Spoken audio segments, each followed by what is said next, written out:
California is now facing a $12 billion deficit. Governor Gavin Newsom made the announcement today as he revealed the revised state budget. We have team coverage tonight on the governor's updated spending plan, including the possible impacts on immigrant health care. But we do want to start with ABC 10's Jeannie Nguyen, who was at the announcement today.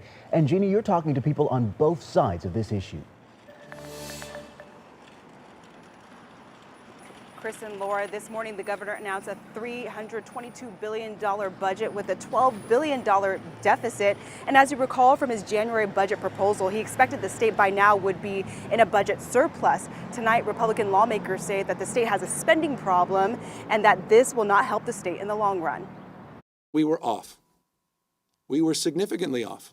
On Wednesday, Governor Gavin Newsom admitted the state was wrong when he initially predicted back in January the state would have a $363 million surplus in the state budget. Newsom is now blaming the Trump administration's actions for the lack of incoming revenue, calling it a, quote, Trump slump. We're going to see an impact about a $16 billion downturn, not all in the next fiscal year, but fiscal year +1. Governor Newsom says the state is now facing an $11.9 billion deficit with a $321.9 billion budget and $15.7 billion in reserves. The governor's office wants to do several things, including using billions from the state's rainy day fund and even negotiating state workers' pay. The intent is really to avoid increased costs in the upcoming fiscal year, and is not to implement furloughs or PLPs or those type of things. The governor is also proposing changes to Medi-Cal. $5 billion on a freeze on our Medi-Cal expansion. We're not cutting or rolling back those that are enrolled. This would apply to those receiving Medi-Cal regardless of immigration status. The governor is proposing a $100 premium for undocumented immigrants, and the freeze would apply to new adult applicants older than 19. We're just capping it,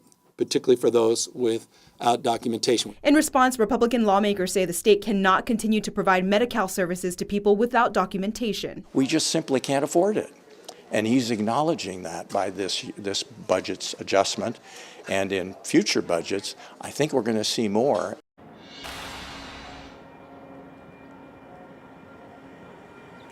Now, ABC 10 did ask the governor if there is room in the budget to put resources towards the voter-approved Prop 36. To hear his answer, that is coming up tonight on To The Point at 6:30. Live at the Capitol, Jeannie Nguyen, ABC 10. Yeah, sounds good, Jeannie. Thank you. And again, this is just a proposed budget. The legislature will have to pass a balanced budget by June 15th.